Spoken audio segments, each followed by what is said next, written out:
우리가 살아가고 있는 이 알버타 지역이 계속되는 원유 가격 하락으로 인해서 경제 사정이 많이 어렵습니다. 그래서 저는 혹시 다른 데는 어떤가 이렇게 물어보면은 토론토나 아니면은 밴쿠버 지역도 마찬가지입니다. 그래도 우리가 좋은 것은 우리는 지금까지 좋다가 이렇게 조금 어려워졌지만은 그 다른 지역은 늘 어려웠습니다. 그러니까 너무 우리만 어렵다고 그렇게 생각할 일이 아닙니다. 사람들이 이렇게 경제가 좀 이렇게 어렵다 보니까 마음도 힘들고 표정도 많이 어두워졌습니다. 그러나 우리 믿는 사람들은 경제도 어려운데 내 마음도 어렵고 힘들면 안 되니까 이럴 때일수록 우리가 마음을 펴고 또 표정을 밝게 해야 합니다. 한국에 가서도 제가 많이 물어봤어요. 혹시 여기는 어떤가? 그래서 우리는 원유 가격이 내려와서 힘든데 한국은 이 석유 가격이 떨어지니까 경제가 활성화되지 않느냐? 그렇게 몇 번 확인을 해봤지만은 모두가 다 한결같이 다 어렵다는 것이었습니다. 그래서 제가 전철을 타거나 또 이렇게 걸어다니는 사람들의 표정을 봐도 한국 사람들도 역시 어려운 가운데 살고 있었습니다. 그러니 우리는 여기는 어렵고 다른 데는 좋지 않느냐 그렇게 생각은 안 하셔도 좋을 것 같습니다. 그래서 이 세상 어디에나 어려움은 다 있습니다. 중요한 것은 그 어려움을 대하는 태도이고 어려움을 어떻게 극복해 나가는가가 중요한 것입니다. 한국에서 만나는 사람들 중에도 그렇고 택시 기사들도 그렇고 한결같이 그 사람들의 입에서 이 다른 사람을 향한 원망과 불평이 있었고 또 세상을 향한 원망과 불평이 있었고 지도자를 향한 원망과 불평이 많이 있었습니다. 그런데 안 믿는 사람들은 그렇다고 하더라도 신앙생활을 하고 있는 우리들까지도 그러기에 기쁨을 뺏겨버리고 우리가 원망과 불평 속에 살아간다면은 이것은 하나님께서 기뻐하는 삶이 아닌 것입니다. 그런데 한 가지 특이한 것은 이 기독교 신앙을 가진 사람들 중에서 이 세상이 좀 어렵고 힘들다고 해서 곧 세상이 망할 것이라는 그러한 말세론자들이 많이 있었습니다. 서울역 앞에서도 볼 수가 있었고 그 확성기를 달고 거리를 다니면서 그 부원망과 불평을 쏟아놓으면서 세상이 곧 망할 것이라고 그렇게 참 소란스럽게 하는 사람들이 많이 있었습니다. 제가 아는 분 중에서도 올 12월이 종말이 온다고 그렇게 얘기하는 사람들도 있었습니다. 우리가 믿는 이 기독교는 반드시 종말을 전제로 한 신앙임에 맞습니다. 불교의 세계관은 그렇습니다. 불교의 세계관은 원이지 않습니까? 이 원이라는 것은 어디에서 시작해서 어디에서 끝나는지가 모르는 것이 이 불교의 세계관이에요. 그래서 어디엔가 시작해서 계속 돌고 또 사람도 죽으면 윤회를 해서 다른 동물로 태어나기도 하고 왕으로 태어나기도 하고 밑도 끝도 없이 돌아가는 것이 이게 불교의 세계관이에요. 그런데 기독교 세계관은 그렇지 않습니다. 창세기 1장 1절에서 분명히 태초에 하나님이 천지를 창조하시니라. 처음이 있는 것이죠. 그리고 요한계시록 마지막 절에 보면은 아멘 주 예수여 어서 오시옵소서 하고 성경이 끝나게 됩니다.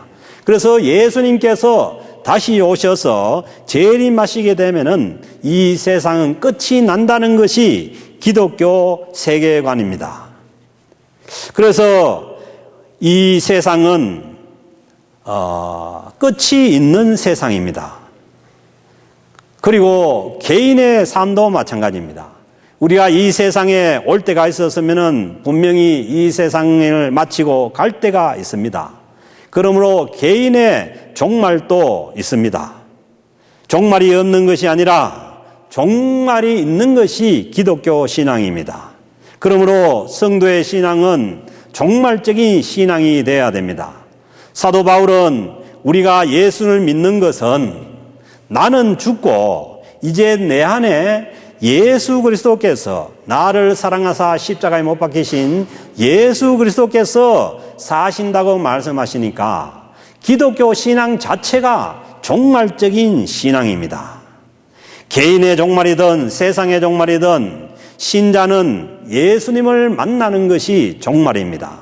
그러므로 신자의 삶이라는 것은 우리의 신앙은 예수님을 기다리는 것이고 그리고 예수님을 향해서 가는 것이 기독교 신앙입니다. 결코 이 세상 속으로 빠져드는 것이 기독교 신앙이 아니라는 것입니다. 그러므로 신자의 종말이라는 것은 가장 큰 소망이 되는 것입니다. 우리가 예수 그리스도를 만나는 것, 이것이 우리에게 가장 큰 소망이죠. 그러므로 기독교인의 종말이라는 것은 항상 우리에게 희망적인 종말이고 소망적인 종말이 되는 것입니다. 예수님을 기다리지 않고 예수님을 향해서 가지 않는 불신자의 종말은 가장 큰 비극일 뿐입니다. 그런데 중요한 것은 이 종말을 기다리는 자의 자세입니다. 이 세상이 어지럽고 어려우면은 꼭 나타나는 자들이 시한부 종말론자들입니다. 종말의 날짜와 시간을 얘기하는 잘못된 사람들이 나타나서 우리 믿는 자들을 혼란스럽게 합니다. 시한부 종말을 말하는 사람들의 이 특징 중에 하나가 뭐냐 하면은 자기 현실의 삶에 충실하지 못합니다. 그리고 인내심이 없습니다.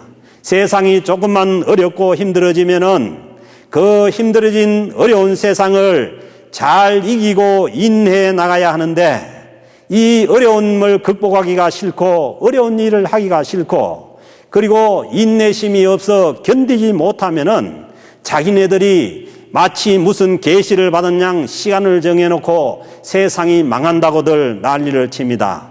그들은 이 세상에서 패배자이며 현실을 도피하는 사람들입니다. 종말은 구약 성경에도 계속 말씀하셨고 예수님도 종말이 있다고 말씀하셨고 오늘 주신 이 야고보서의 말씀에도 종말을 말씀하고 있습니다. 그러므로 이 세상의 마지막은 종말은 반드시 있습니다. 그러나 중요한 것은 그 시기와 날짜는 아무도 알지 못합니다. 시기와 때는 오직 하나님께 있는 것이지 사람이 그것을 정하고 말할 수가 없습니다. 오늘 주신 7절 말씀도 보면은 그러므로 형제들아 주께서 강림하시기까지 주님께서 다시 오신다는 말씀이죠. 그리고 하시는 말씀이 길이 참으라. 길게 참으라는 것입니다. 그러므로 종말을 기다리는 자들의 자세는 먼저 길게 참는 것입니다. 인내입니다. 왜 참으라고 하겠습니까? 종말이 다가올수록 이 세상에는 참을 일이 많아지기 때문입니다. 그것도 길게 참으라는 것입니다. 7절 말씀도 보면은 주께서 강림하시기까지 길이 참으라. 보라 농부가 땅에서 귀한 열매를 바라고 길이 참아 길게 참는 것입니다.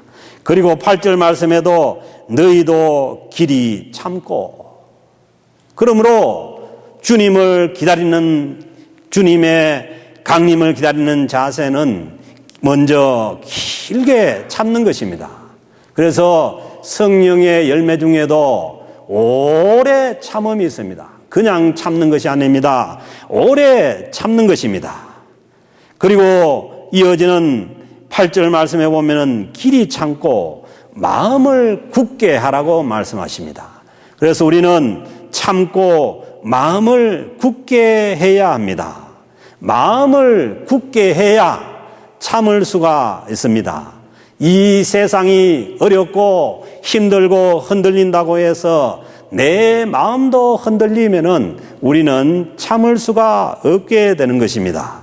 오늘 주신 7절 말씀 보면은 보라, 농부가 땅에서 나는 귀한 열매를 바라고, 농부가 씨를 심고 열매를 거두려고 하면은 길이 참아야 열매를 거둘 수가 있습니다. 농부가 추수를 하기 위해서는 어려운 시기를 참아야 한다는 것입니다.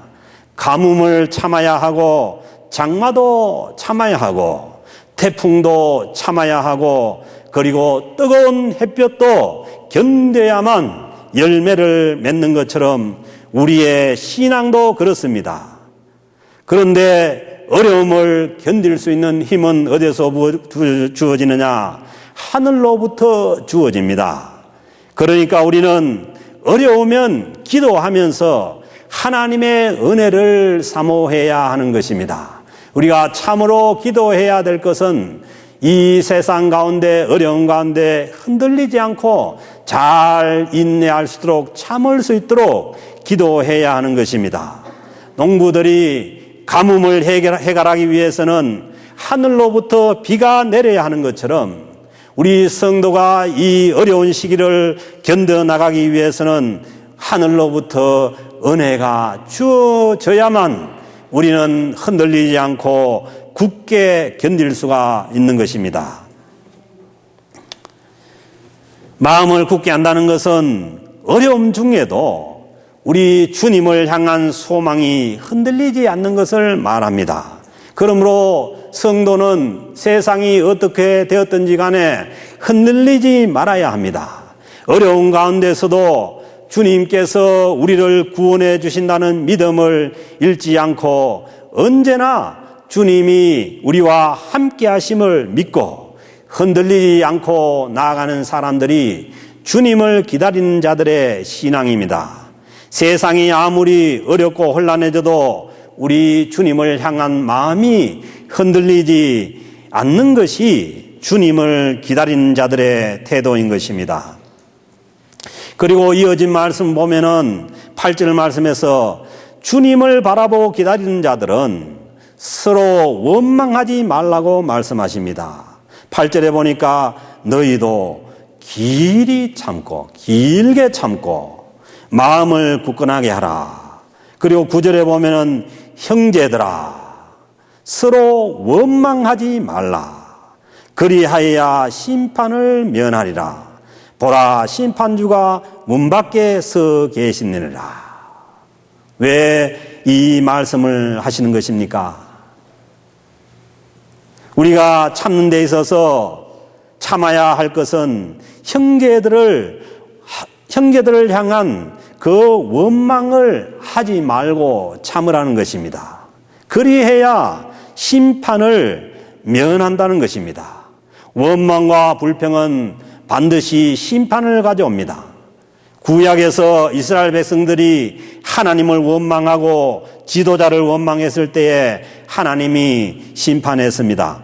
민수기 21장 5절 말씀 보면은 백성이 하나님과 모세를 향하여 원망하되 어찌하여 우리를 애굽에서 인도해내어 이 광야에서 죽게 하는가 하고 하나님을 원망했을 때에 하나님께서는 불뱀을 보내서 백성들을 물게 하는 심판이 있었습니다. 그래서 오늘 주신 말씀도 보면은 형제들아 서로 원망하지 말라. 그리하여야 심판을 면한다고 하십니다. 그래서 우리가 성경 말씀을 자세히 잘 읽어보면은 원망하고 불평하는 그 가운데는 반드시 심판이 있었다는 것입니다. 이스라엘 백성들이 하나님께서 홍해를 갈라주는 그 홍해길을 지나고 난 다음에 광야에서 원망하고 불평했을 때 한 사람도, 여호수아와 갈렙 외에 한 사람도 가나안 땅에 들어가지 못하는 그러한 심판이 그들에게 있어진 것입니다. 그러므로 원망과 불평은 반드시 심판을 가져오니까 심판을 면하려면 원망하지 말라는 것입니다. 그리고 심판주가 문 밖에 바로 서 계신다는 것입니다. 그러므로 우리가 스스로 다른 사람을 심판할 이유가 없는 것입니다. 왜? 심판주가 되시는 주님께서 바로 우리 가까이 문 밖에 서 계시기 때문에 우리가 이 세상을 심판할 이유가 없고 우리가 다른 사람을 심판할 이유가 없는 것입니다. 원망하는 자들에게는 하나님께서 심판주가 되십니다. 우리가 원망할 때도 하나님은 언제나 심판주로 가까이 계십니다. 그러므로 모든 잘잘못은 심판하시는 주님께 맡기고 우리는 인내하고 참아야 하는 것입니다. 성경에 어려운 가운데서도 원망하지 않고 참은 자들의 모범 사례들이 많이 나와 있습니다. 그래서 오늘 주시는 말씀을 보면은 11절 말씀에서 보라 인내하는 자를 우리가 복되다 하나니, 인내하는 자가 복된 것입니다. 결코 원망하고 불평하는 것이 복된 것이 아닌 것입니다. 형제들아 주의 이름으로 말한 선지자들을 고난과 오래 참음의 본으로 삼으라. 성경 말씀에 보면은 오래 참는 자들이 나와 있습니다. 오래 참음의 결과가 어떤지 성경에서 말씀하고 있습니다. 우리가 잘 아는 요셉이 그랬습니다. 요셉은 형제들로부터 버림을 당하고 그리고 보디발의 아내에게 말도 안 되는 억울한 일을 당했습니다. 그러나 요셉은 감옥에 가서까지도 그들을 원망하지 않습니다. 오히려 원망하는 대신에 그 감옥 속에서도 주변 사람들을 섬기면서 인내했습니다.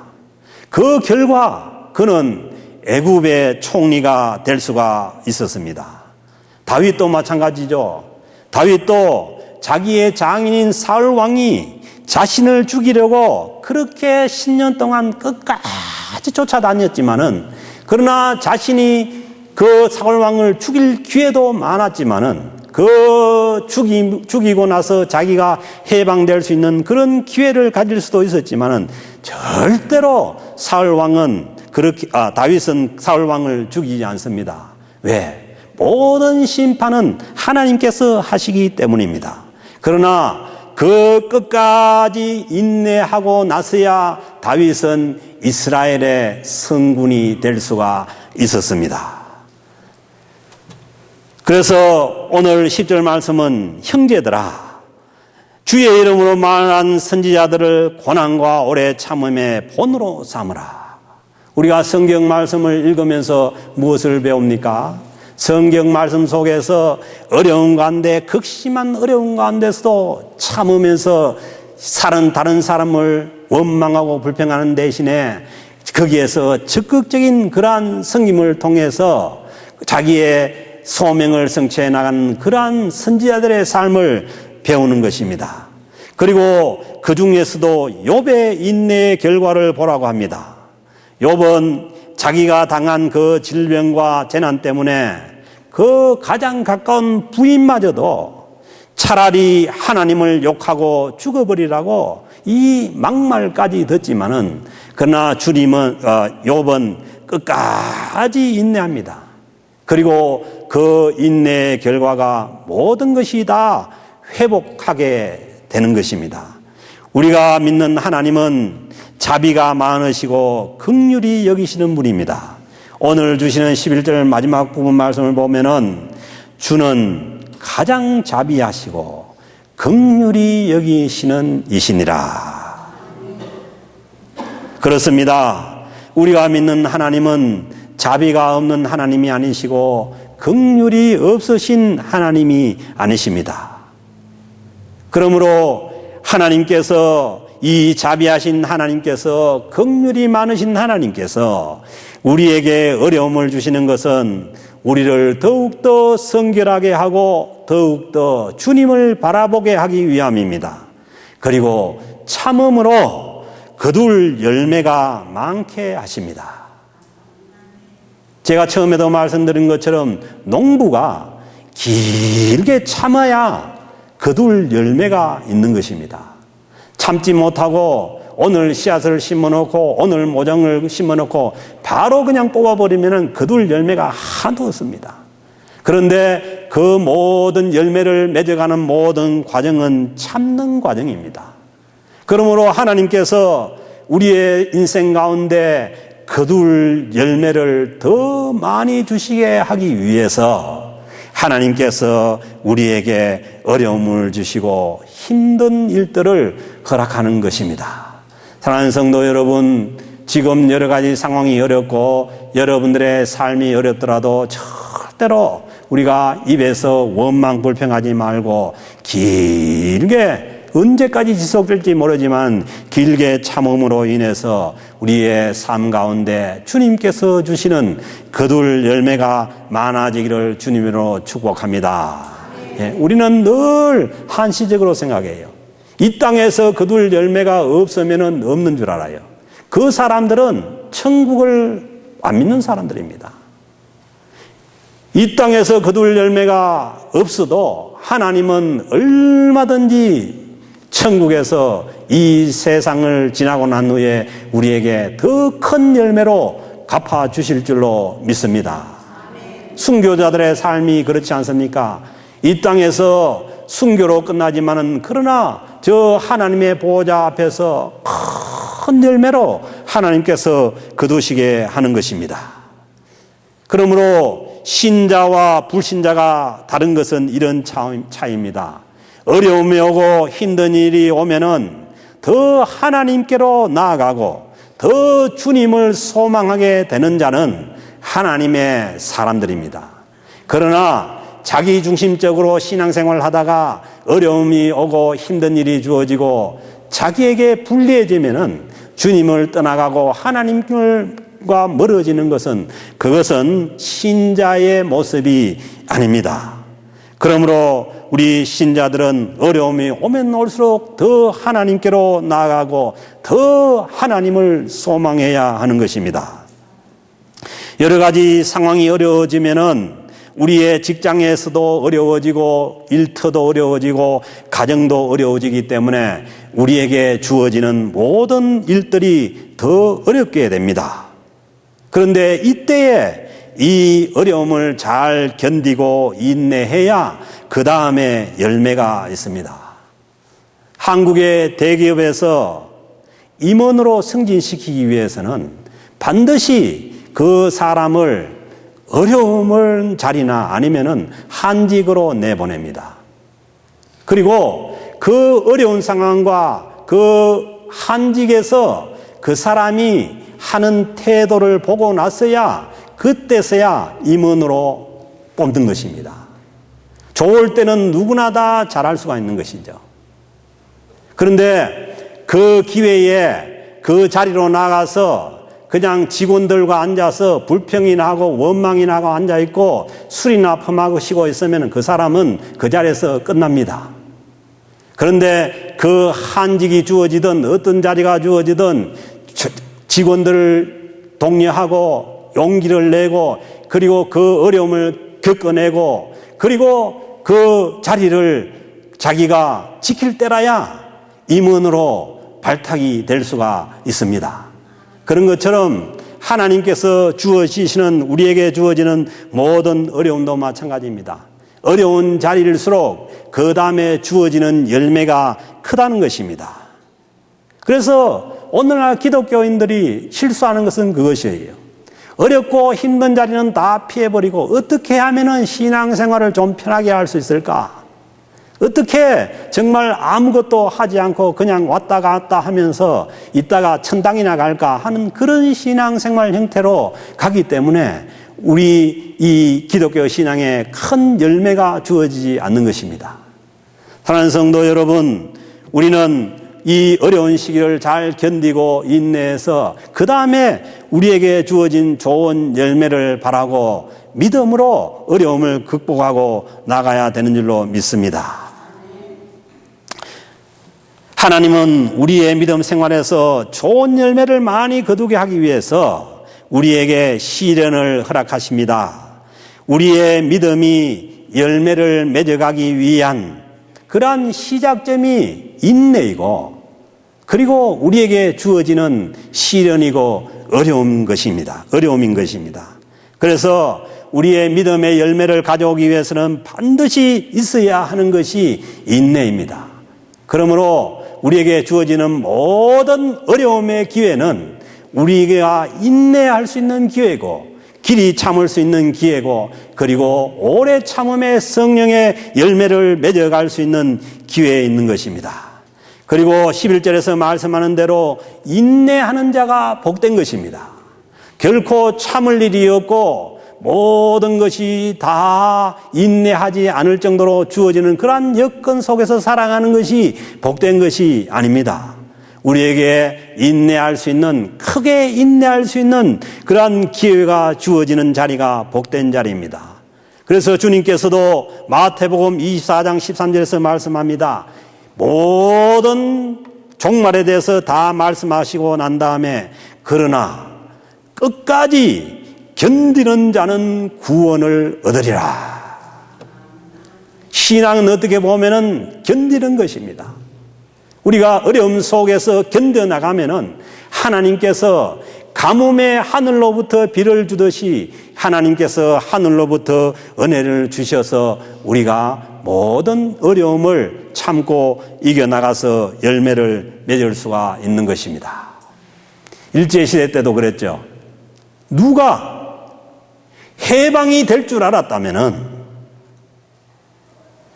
그 자기의 조국에 대한 애국심을 버리고 변절자가 되어서 그렇게 갈 수가 있겠어요. 거기에 대한 소망을 잃어버리기 때문에 우리가 잘 아는 추는 이광수 선생 같은 분도 얼마나 처음에는 독립선언서를 기록한 분 아닙니까? 그러다가 소망이 없어지니까 조국의 통일에 대한 소망, 해방에 대한 소망이 없어지니까 마지막이 그렇게 되어버리는 것이죠. 우리의 신앙도 마찬가지입니다.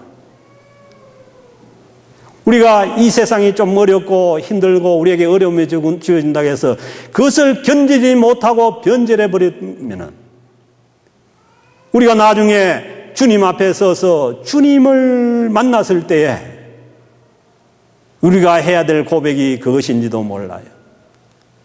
정말 주님이 계시고 천국이 있다면은 내가 왜 그랬을까? 주님은 오늘 또 이 야고보서의 말씀을 통해서 우리에게 주시는 말씀이 그거죠. 결코 어렵고 힘든 일이 없는 것이 아니라는 것이죠. 우리가 이 땅에서 주님을 믿는 성도로 살아가려면 더 큰 어려움이 있고 더 큰 환난이 있고, 그렇지만은 우리 주님께서 요구하시는 것은 길이 끝까지 참는 것입니다. 참다 보면은 하나님께서 하늘로부터 은혜를 주시는 줄로 믿습니다. 현실이 좀 힘들다고 해서 인내하지 못하고 현실의 삶을 성실하게 살지 못하고 그저 시한부 종말론을 얘기하고 그 시한부 종말론을 따라간다면은 그런 엉터리 같은 그런 신앙생활이 없습니다. 사랑하는 성도 여러분, 우리가 이 어려운 때를 살아가야 하는 것이 분명합니다. 그럴 때일수록 우리는 더 성실해야 되는 것이고, 그리고 우리의 마음을 더 굳게 주님을 향해야 하는 것이고, 그리고 모든 어려움을 참으면서 하늘로부터 주어지는 그 주님의 은혜를 기대해야 되는 줄로 믿습니다. 지금이야말로 하늘로부터 주어지는 하늘의 은혜를 받을 수 있는 중요한 기회가 된다고 믿습니다. 사랑하는 성도 여러분, 이 연회가 저와 여러분들 우리 모든 공동체 위에 있어지기를 주님의 이름으로 축복합니다.